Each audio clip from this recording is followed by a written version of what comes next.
नमस्कार, भास्कर न्यूज में आपका स्वागत है। मैं हूं सूरज पाठक और आप देख रहे हैं हमारा खास कार्यक्रम आकाश गंगा। आकाश गंगा में आज हम बात करने जा रहे हैं एक ऐसे विषय की जिस विषय को लेकर पूरी दुनिया में एक भय का माहौल है, एक ऐसा वातावरण है कि लोग उसे समझ नहीं पा रहे हैं।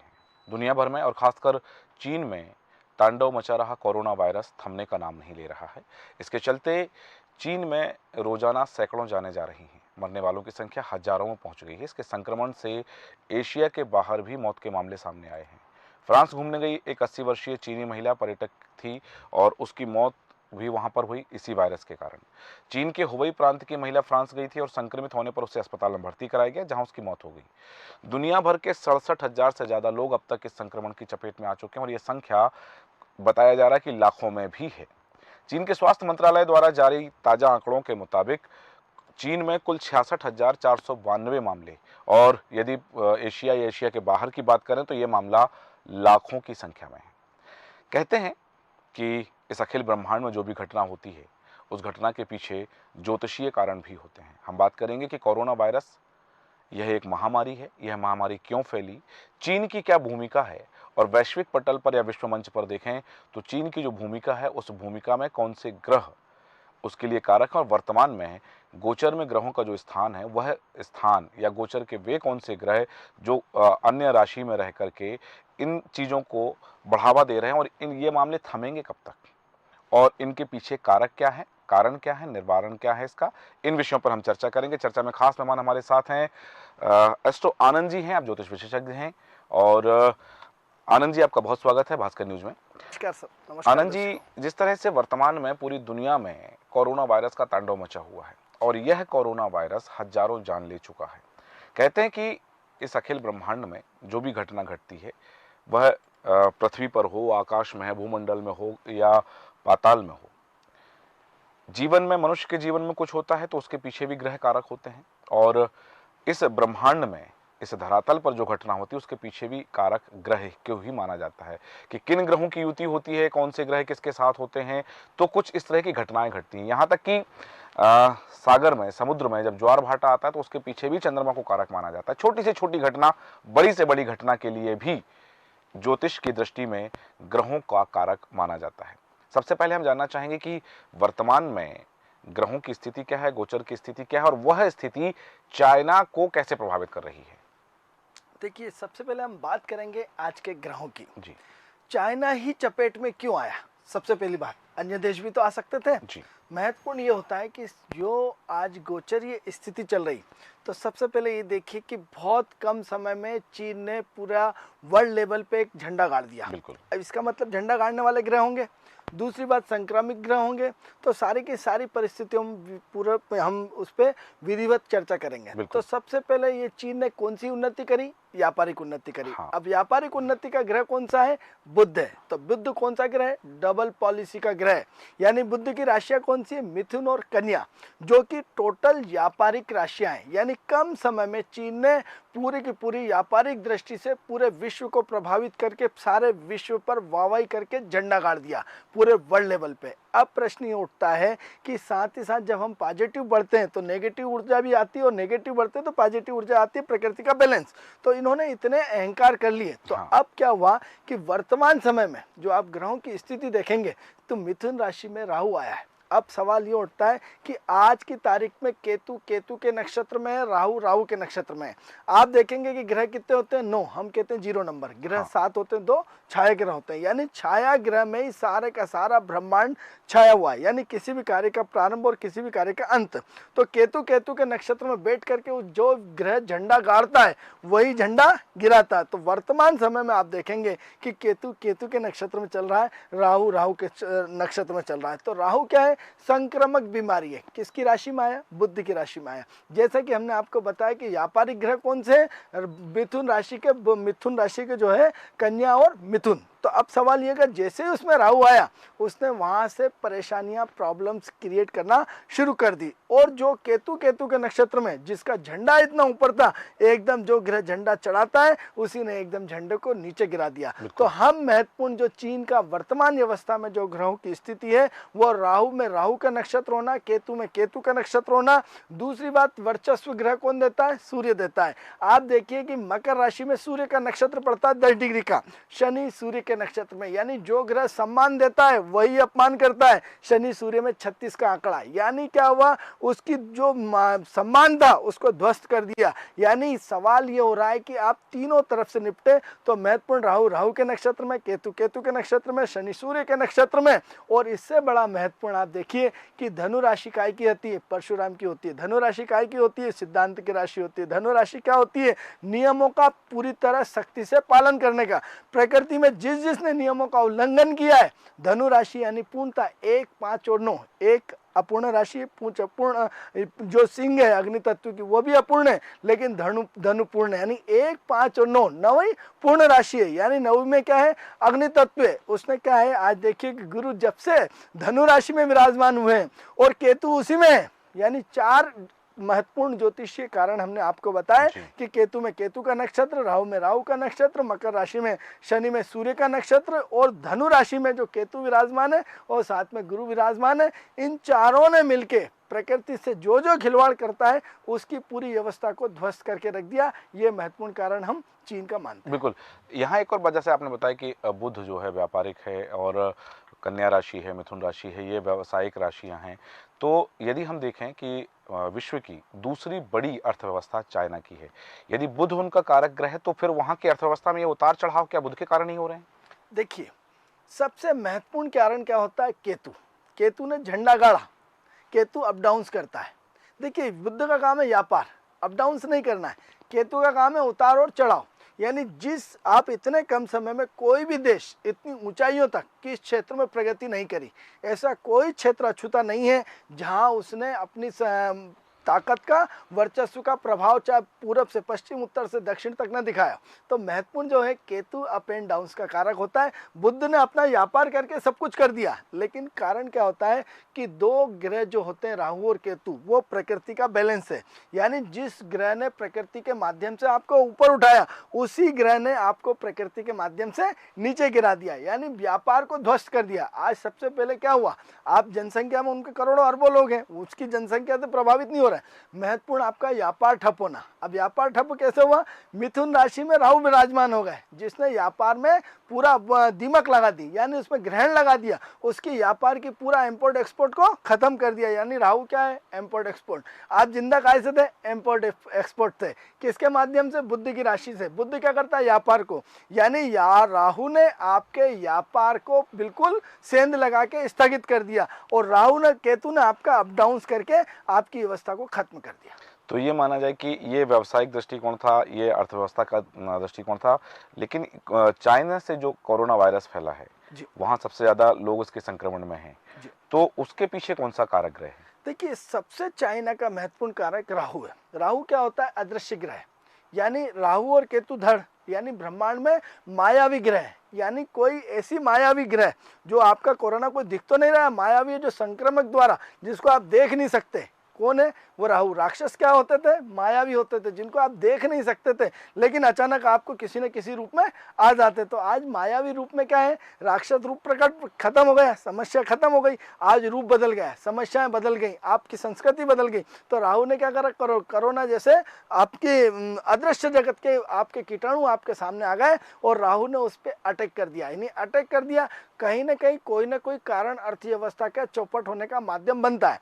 एक बात, जिसने प्रकृति का दुरुपयोग किया है, प्रकृति ने उसको, अब जब आप दूसरों का बुरा चाहते हो तो आप, प्रकृति स्वयं आपका बुरा करती है। जब आप दूसरों का भला चाहते हो तो प्रकृति आपका स्वयं अच्छा करना शुरू कर देती है। आज भारत जैसा देश यदि किसी का बुरा नहीं चाहता है तो आप किसी भी कंडीशन में हम लोग हर तरह से सुरक्षित रहते हैं। ये अलग चीज़ है कि थोड़ी सी हमारी आपसी गुटफेत हो चलती है, तो भाई भाइयों में भी चलता है, लेकिन हम किसी बड़ी उससे शिकार आज तक नहीं हुए, इतिहास गवाह है। लेकिन आप चाइना का देखिए कि कितनी बार कितनी बार उन पे इस तरह के हमले, क्योंकि जिसकी नीयत खराब होती है, और नीयत का ग्रह क्या है, स्वार्थी ग्रह जिसे हम मानते हैं वो बुध मानते हैं। यानी अपने निजी स्वार्थ के लिए आपने पूरे देश को राहु के कारण, यानी राहु और बुध के कॉम्बिनेशन ने ये सारी की सारी महामारी वहां पे फैला दी। ये इसका एक महत्वपूर्ण कारण मानते हैं हम। बिल्कुल। तो यदि ये राहु के कारण है और चूंकि बुध की राशि में बैठा हुआ राहु, राहु के नक्षत्र में बैठा हुआ राहु कोरोना का कारक है, जी, तो यह लंबे समय तक चलेगा या ये कब तक खत्म होने की बहुत संभावना है? बढ़िया प्रश्न किया आपने। आप देखिए कि जब तक राहु में राहु का नक्षत्र है तब तक ये बीमारी थमने का नाम नहीं लगेगी। आप ये देखो कि अभी बहुत सारे ग्रह राहु के नक्षत्र में चल रहे हैं, तो अब राहु के नक्षत्र में, यानी अभी आपने यदि खबर सुनी हो तो महीने वर्ष में ये 15 दिन से इस बीमारी में और ज्यादा इजाफा हुआ। हाँ। क्योंकि अन्य भी ग्रह राहु के नक्षत्र में चल रहे हैं। शुक्र इसमें आप देख सकते हैं ट्रांजिट पोजीशन में, तो अभी राहु के नक्षत्र में चल रहा था, लेकिन 3-4 ग्रह और भी राहु के नक्षत्र में आ गया, जिसकी वजह से और बीमारी बढ़ गई। लेकिन आप ये देखेंगे कि 19 मई 2020 के बाद जैसे ही राहु में राहु का नक्षत्र हटेगा और मंगल का नक्षत्र आएगा, वहीं से इस पे बीमारी पे कंट्रोल होना शुरू हो जाएगा। यानी अभी आपके पास मार्च और अप्रैल बचा है, और इसके बाद जैसे ही मई आएगा, 5 मई से ग्रह वक्री होना शुरू हो रहा है। तो वहां से हम सोचते हैं कि हल्का फुल्का हो सकता है शुरुआत हो जाए, लेकिन हम उसमें कंफर्म नहीं है। लेकिन 19 मई के बाद हम पूरी तरह कंफर्म है कि इस बीमारी में मतलब रोकथाम होना शुरू हो जाएगी। लेकिन चूंकि मिथुन राशि में पूरा 25 नवंबर 2020 तक राहु मिथुन की राशि में रहेंगे, तो तब तक ये बीमारी थमेगी नहीं, लेकिन कंट्रोल होना शुरू हो जाएगी। तो कंट्रोल होना 19 मई 2020 से शुरुआत हो जाएगी, और थमते थमते थमते इनको 25 नवंबर हो जाएगा। यानी क्या हुआ, वहां से आपको, अभी तक आपके पास कोई इलाज नहीं, अभी तक आपके पास कोई इसको रोकने का उपाय नहीं, अभी तक ये निरंतर बढ़ता जा रहा है। लेकिन जैसे ही 19 मई आएगी और वहां से इसको रोकने के उपाय मिल जाएंगे, वहां से इस बीमारी की रोकथाम की समस्या हल होना शुरू हो जाएगी। लेकिन वो स्लो प्रोसेस है, स्पीड वाला नहीं है। क्योंकि कारण क्या हुआ कि राहु मंगल के नक्षत्र में आएगा। अब सवाल ये हो रहा है कि एकदम तुरंत तो पूरी तरह चला नहीं जाएगा, धीरे धीरे जैसे एक एक बूंद करके, एक एक बाल्टी करके हम भरते हैं, या जैसे एक राशि में सूर्य 30 डिग्री का होता है, तो यदि राशि परिवर्तन हुआ तो 1 डिग्री आगे बढ़ा, 29 तो पीछे है ना, फिर कल 2 डिग्री बढ़ा, 28 तो पीछे है ना। तो प्रश्न ये उठता है कि राहु वहां से स्टार्ट होगा, और जैसे जैसे मंगल की उसमें डिग्री बढ़ती जाएगी, उस और कदम बढ़ता हुआ चला जाएगा, वैसे वैसे इसमें निदान मिलना शुरू हो जाएगा। लेकिन पूर्णतः निदान आपका 25 नवंबर 2020 को मिलेगा। लेकिन यहाँ से कहीं ना कहीं हमें एक अच्छी शुरुआत दिखती है। जितनी महामारी, जितना संकट, जितना पूरा, क्योंकि राहु अंधेरा है, राहु गुमनामी सुरंग है। यानी क्या हुआ, आज आप सुरंग में भगते जा रहे हो, अंधेरे में तीर चलाते जा रहे हो, आपके पास कोई भी ऑप्शंस नहीं है। और जैसे ही मंगल एनर्जेटिक ग्रह है, कहीं ना कहीं वहां से खोजबीन इतनी तेज होगी, कोई ना कोई आपके लिए मदद आ जाएगी। वहां से आप 19 मई से इस बीमारी को रोकथाम शुरू हो जाएगी, और 19 मई से 25 नवंबर 2020 के बीच में ये बीमारी पूरी तरह थम जाएगी, और वहीं से एक नया दौर शुरू होगा। और ये नया दौर, वहां से उस बीमारी को रोकने के लिए सारे लोग आएंगे। अभी तक सारी अवस्था, सारे विश्व के लोग न्यूट्रल पड़े हुए हैं, क्योंकि कहीं लगता है कि हम नहीं फंस जाए, तो उस चक्कर में न्यूट्रल है। लेकिन 19 मई के बाद पूरे विश्व के लोग एकजुट होंगे, और इसमें चीन को सहयोग करेंगे, और वहीं से सहयोग करते हुए, पूरी हेल्प करते हुए, वहां से इसकी समस्या का हल होना शुरू हो जाएगा। बिल्कुल। समस्या है तो समाधान भी है, क्योंकि कोई समस्या ऐसी नहीं होती इसका समाधान ना हो। सबसे बड़ी बात है कि बात करेंगे हम समाधान पर भी, जैसा कि आचार्य जी ने बताया भी कि यह समस्या 19 मई के बाद समाधान होने की दिशा में आगे बढ़ेगी और फिर समाधान मिलेगा। लेकिन समस्या आई ही क्यों, कौन से वे कारण हैं, कारक जो ऐसा बताया कि राहु इसका कारक है, लेकिन कारक के साथ कारण भी, वो कौन से कारण हैं जिन कारणों से कोरोना वायरस जैसी ये महामारी चाइना के साथ पूरी दुनिया में फैली? देखिए, जब जब व्यक्ति ने प्रकृति के नियमों का उल्लंघन किया है, तब तक प्रकृति ने उसको दंड दिया है। मनुष्य चाहे कितनी ही प्रगति कर ले, कितनी ही उन्नति कर ले, कितने ही आसमान में पहुंच जाए, लेकिन कहीं ना कहीं हम किसी एक ब्रह्मांड की ऐसी शक्ति से जुड़े हुए हैं। क्योंकि हम लाख उन्नति करने के बाद, क्योंकि आप देखिए कि कोई भी व्यक्ति मेहनत में कोई कसर नहीं छोड़ता, प्रयास में कोई कमी नहीं छोड़ता। व्यक्ति रात और दिन संघर्ष करके अपने आप को परिश्रम बना करके अपने आप को बढ़ाना चाहता है, उठाना चाहता है। लेकिन आप ये देखो, तरक्की तो किस्मत वाले की होती है, क्योंकि मेहनत करने से यदि भाग्य बदलता तो मेहनत मजदूर सबसे ज्यादा करता है। तो सवाल ये उठता है कि प्रकृति आपको कितना मौका देना चाहती है। चीन जैसे देश को पूरी की पूरी आपको प्रकृति ने सहयोग करा, लेकिन आपने उसका क्या करा? भारत जैसे संत देश को, भारत जैसे ईमानदार देश को हर कभी आप डरा रहे हैं, धमका रहे हैं। हर इतना सारा करोड़ों अरबों रुपए का माल लेने के बाद आप क्या है कि भारत भावनाशील देश है। और यदि मित्रों किसी भी व्यक्ति को जिंदगी में बद्दुआ नहीं लेना चाहिए। हम चीन को दोगला ग्रह बोलते हैं। क्यों दोगला? क्योंकि हमेशा हमारे साथ चीटिंग करी। और हम भारत के लोग इतने निराश, जब यदि किसी से ज्यादा परेशान हो जाते हैं तो नेगेटिव ऊर्जा फेंकने लगते हैं, और नेगेटिव ऊर्जा व्यक्ति को बर्बाद कर देती है। क्योंकि राहु वाइब्रेशन से, राहु तरंगे हैं। आज सारा का सारा खेल किससे चल रहा है? Mobile, TV. तो ये सबका कारक कौन है? तरंगे। यानी आपका वायरस जो आया है वो राहु के कारण आया। तो जो महत्वपूर्ण नियम है प्रकृति के मूलभूत सिद्धांतों का पालन करना।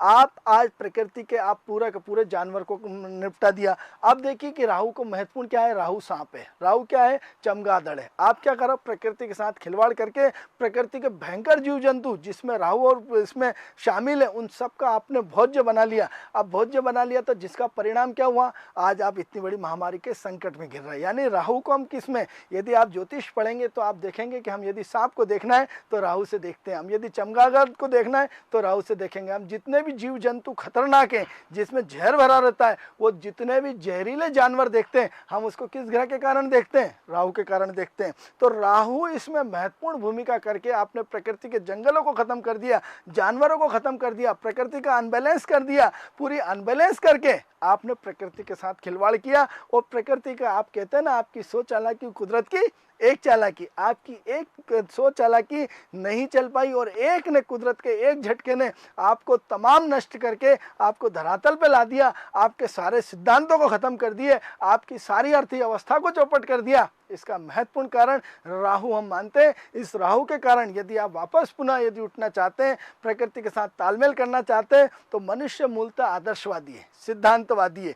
सबको जीवन में नियमों का पालन करना पड़ेगा, सिद्धांतों का पालन करना पड़ेगा, प्रकृति के नियमों का पालन करना पड़ेगा। जब तक हम प्रकृति के पूरी तरह अनुसरण नहीं करेंगे, क्योंकि हम ये मानते हैं कि कोई न कोई ब्रह्मांड की ऐसी शक्ति है जो हमें चलाती है। आप कहते नहीं चलाती, तो आप दिन भर थक जाते हैं और रात सुबह तरोताजा उठते हैं। यानी कोई तो ब्रह्मांड की ऐसा पावर है जो हमें पूरी तरह जीवित रखता है, जो हमें अपनों से जोड़ता है, जो हमें पूरी मार्मिकता देता है। तो यदि आप जीवन में ईमानदारी से चलेंगे, सहजता से चलेंगे, विनम्रता से चलेंगे, तो निश्चित रूप से मान के चलिए कि प्रकृति आपको पुनः मौका देगी। और मौका देकर के आप प्रकृति के नियमों का उल्लंघन नहीं करेंगे तो निश्चित रूप से आप प्रकृति आपको पुनः जीवित जागरण करके अपने लक्ष्य को महत्वपूर्ण लक्ष्य प्रदान करेगी। तो यदि हम बात करें विश्व की, तो वो कौन सी चीजें हमें करनी चाहिए? जैसे आपने बताया कि प्रकृति से खिलवाड़ ना हो। जी, प्रकृति का संरक्षण के लिए बहुत सारे अभियान चलाए हैं। भारत की ही बात करें, भारत में भी बहुत सारे अभियान चल रहे हैं। तो प्रकृति से जुड़ाव रह करके हम कैसे इन चीजों से बच सकते हैं? देखिए कारण क्या होता है कि आप किसी के हक को मत मारिए।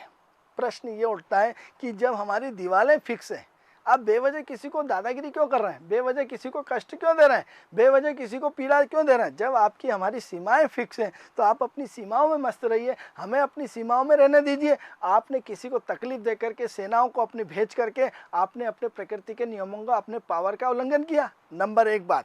नंबर दो, यदि हम शांति के प्रतीक हैं तो निश्चित रूप से प्रकृति हमें शांति देती है। यदि हम ईर्ष्या के प्रतीक हैं तो ईर्ष्या जैसी चीजें हमारे जीवन पे अप्लाई होती है। तो व्यक्ति, भारत जो है सनातन धर्म का प्रतीक है। भारत जो देश है वो आध्यात्मिक तंत्र का देश है। इस आध्यात्मिकता में ऊर्जा छुपी हुई है। प्रकृति की ऊर्जा ऐसी ऊर्जा जो निरंतर ऊर्जा के साथ प्रगति देती है, उन्नति देती है और धारा प्रवाह आपको आगे बढ़ने के लिए प्रेरित तो करती है। लेकिन हमारा इसके अलावा भी सिद्धांत, हम भी बढ़े और आप भी बढ़े, लंबाई गुणित चौड़ाई गुणित ऊंचाई, यानी निरंतर हम भी बढ़ते रहे, हमारे साथ जुड़े हुए हर व्यक्ति की उन्नति हो, प्रगति हो। लेकिन ये सोच सिर्फ हिंदुस्तान में मिलेगी, आदमी कहीं नहीं मिलेगी। तो हमारे यहाँ दान, धर्म, अच्छे कर्म, भावनाएं, परोपकार, ये सारी चीजें प्रकृति के तंत्र का बहुत बड़ा हिस्सा है। आज भी हम पूरी आस्था के साथ परमात्मा को मानते हैं। आज भी हम प्रकृति में हर जीव आत्मा में हम भगवान का रूप देखते हैं। हमारे हिंदुस्तान में हर हिंदू धर्म में प्रत्येक जीव को पूजा जाता है, चाहे कोई सा भी जीव जंतु हो। हम किसी को पत्थर नहीं मानते, मारते, हम उसको पूरा संरक्षण देके उसको जंगल में भेज के आते हैं। तो महत्वपूर्ण चीज़ ये है कि यदि हम भारत जैसा देश आज भी परोपकारी देश है, इसलिए वो हमेशा जीवित रहेगा, सिद्धांतित रहेगा। यदि इसी तर्ज पर पूरे भारतवर्ष के का पूरा ब्रह्मांड के जितने भी देश हैं यदि सिद्धांत पे चलेंगे तो निश्चित रूप से उनकी प्रकृति मदद करेगी और प्रकृति में मदद करते हुए वो परोपकार के साथ आगे बढ़ते हुए चले जाएंगे। बिल्कुल।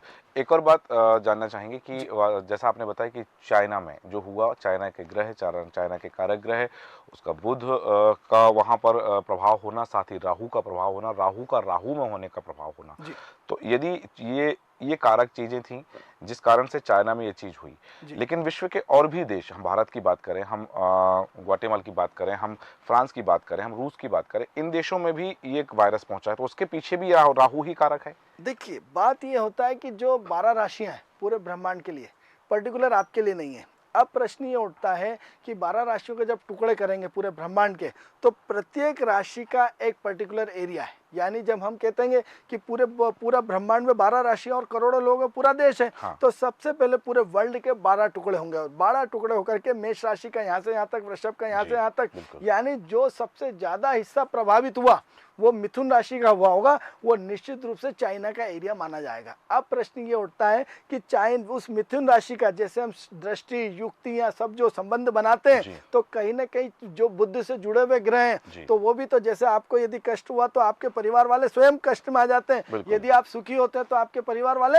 स्वयं सुखी होते। तो बुद्ध से जो जुड़े ग्रह जुड़े हुए हैं वो देश भी तो प्रभावित होंगे ना। क्योंकि कारण हमारी युक्ति और हम कहते हैं ना, दृष्टि, युक्ति, साथ बैठे एक दूसरे को देख रहे हैं, या एक दूसरे से संबंध हो, या एक दूसरे के नक्षत्र में हो या उपनक्षत्र में हो, तो कंडीशन बुद्ध के साथ साथ जो उसके मित्र ग्रह हैं वो स्वतः ही उससे प्रभावित हो जाते हैं। इसलिए उन जो बुद्ध से कनेक्टेड है, आप देखिए कि जितने भी संपन्न देश हैं ये बीमारी वहां ज्यादा है, या व्यापारिक देश है, या जिनका दिमाग, बुद्ध दिमाग वाला ग्रह, जिनका आईक्यू लेवल बहुत ज्यादा है, उन्हीं देशों में सबसे ज्यादा है। तो प्रश्न ये उठता है कि बुद्ध से जुड़े हुए जो देश प्रभावित होंगे उन देशों में इसका संक्रमक बहुत ज्यादा है, या फिर जो बुद्ध और राहु से कनेक्टेड है उन्हीं देशों में सबसे ज्यादा है। क्योंकि ये संक्रमक राहु का कोई पर्टिकुलर एरिया नहीं होता।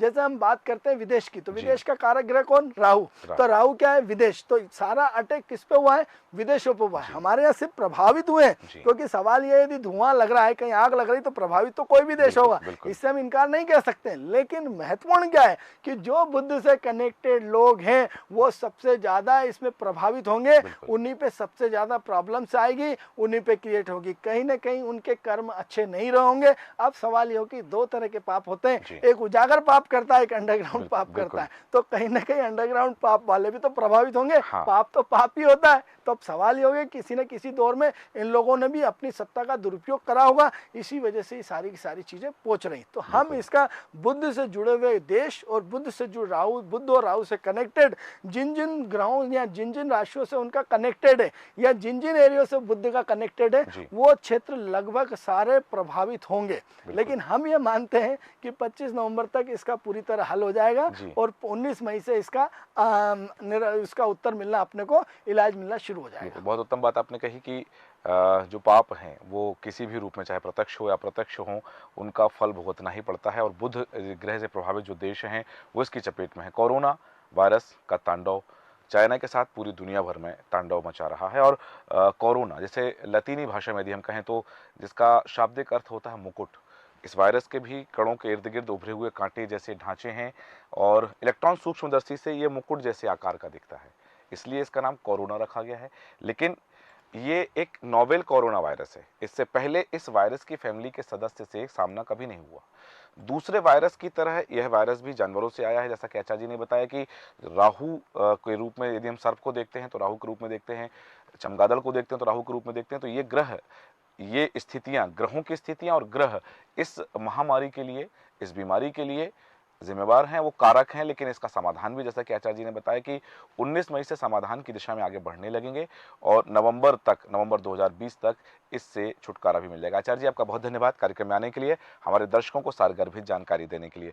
जैसा कि ज्योतिष विशेषज्ञ एस्ट्रो आनंद जी ने बताया कि यह कोरोना वायरस विश्व में क्यों आया, चाइना से ही क्यों फैला, और चाइना से फैलने के पीछे की वजह क्या है, कौन से कारक ग्रह हैं, और सबसे बड़ी बात कि इसका भी समाधान होगा। लेकिन यह समस्या जो आई है, ये चाइना के द्वारा उत्पन्न है, हमारे द्वारा उत्पन्न है, क्योंकि हम भी मानव हैं, इसी धरातल के हैं, इसी ब्रह्मांड के हैं।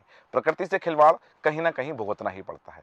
प्रकृति को संरक्षित रखें, प्रकृति के साथ खिलवाड़ ना करें। प्रकृति का जो संतुलन है वह यदि बना रहेगा और निरंतर बना रहेगा तो इस तरह की व्याधियां, इस तरह की बीमारियां, इस तरह की महामारियां कभी नहीं आएंगी। लेकिन ग्रहों की स्थिति है तो ग्रहों का तो अपना प्रभाव दिखेगा ही, लेकिन समाधान भी होगा। आकाशगंगा में इतना ही।